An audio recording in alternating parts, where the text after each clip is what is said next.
മുണ്ടക്കൈ ചൂരൽമല ഉരുൾപൊട്ടൽ ദുരന്തത്തിലെ സഹായത്തിൽ കേന്ദ്രത്തിനെതിരെ പ്രതിഷേധം കേരളം പ്രഖ്യാപിച്ചുവെന്ന് വയനാട്ടിൽ 19-ാം തീയതി LDF UDF ഹർത്താൽ.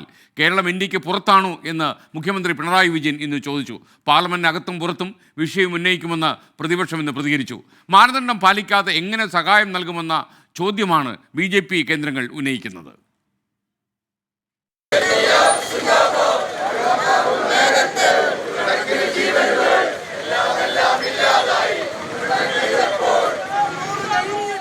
മുണ്ടക്കൈ ചൂരൽമല ഉരുൾപൊട്ടൽ ദേശീയ ദുരന്തമായി പ്രഖ്യാപിക്കാൻ സാധിക്കില്ലെന്ന നിലപാട് കേന്ദ്രം ആവർത്തിച്ചതോടെയാണ് പ്രത്യക്ഷ പ്രതിഷേധവുമായി ഭരണ പ്രതിപക്ഷ കക്ഷികൾ രംഗത്തിറങ്ങിയത്. 19-ന് ഹർത്താൽ പ്രഖ്യാപിച്ചതിന് പിന്നാലെ LDFന്റെ നേതൃത്വത്തിൽ വയനാട്ടിൽ നൈറ്റ് മാർച്ച് നടത്തി. കേരളം ഇന്ത്യക്ക് പുറത്താണോ എന്നും കേരളത്തിന് എന്താണ് കുഴപ്പമെന്നും മുഖ്യമന്ത്രി പിണറായി വിജയൻ. ഒരു ദുരന്തം ഒരു നാടിന് സംഭവിച്ചാൽ ആ നാടിന് ഒറ്റക്കതെല്ലാം നിർവഹിക്കാൻ കഴിയില്ല. അതിന് സഹായം വേണോ, പിന്തുണ വേണോ? ഇപ്പം നമ്മുടെ ദുരന്തം വന്നതിന് ശേഷം മറ്റു ചില സംസ്ഥാനങ്ങൾ ദുരന്തമുണ്ടായി. ആ സംസ്ഥാനങ്ങൾക്ക് പെട്ടെന്ന് തന്നെ കേന്ദ്രം ധനസഹായം അനുവദിച്ചു. പക്ഷെ ആ സഹായം നമുക്കും ലഭിക്കണ്ടേ? നമ്മളെന്താ ഇന്ത്യക്ക് പുറത്തുള്ളവരാണോ?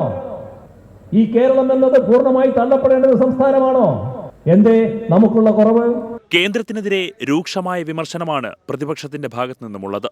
പ്രധാനമന്ത്രിയുടേത് മനുഷ്യത്വ വിരുദ്ധ പ്രവർത്തനമെന്ന് T. സിദ്ദിഖ് MLA. കേന്ദ്ര സംസ്ഥാന സർക്കാരുകൾക്കെതിരായി നവംബർ മാസം 19-ാം തീയതി കാലത്ത് 6 മണി മുതൽ വൈകുന്നേരം 6 മണി വരെ ജനങ്ങളുടെ പിന്തുണയോടുകൂടി UDF ജനകീയ ഹർത്താൽ പ്രഖ്യാപിച്ചിരിക്കുകയാണ്.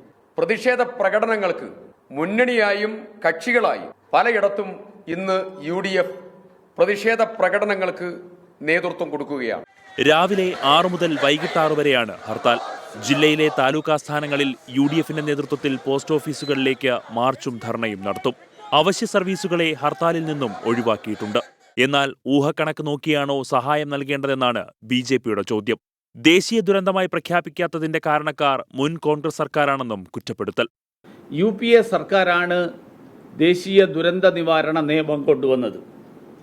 ആ ദേശീയ ദുരന്ത നിവാരണ നിയമത്തിൽ എവിടെയാണ് ദേശീയ ദുരന്തമായിട്ട് ഏതെങ്കിലും ഒരു ദുരന്തത്തെ പ്രഖ്യാപിക്കുന്നതിനെക്കുറിച്ച് ഉള്ള വിശദീകരണം നൽകിയിട്ടുള്ളത്?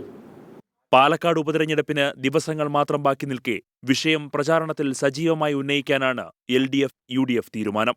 News desk 24.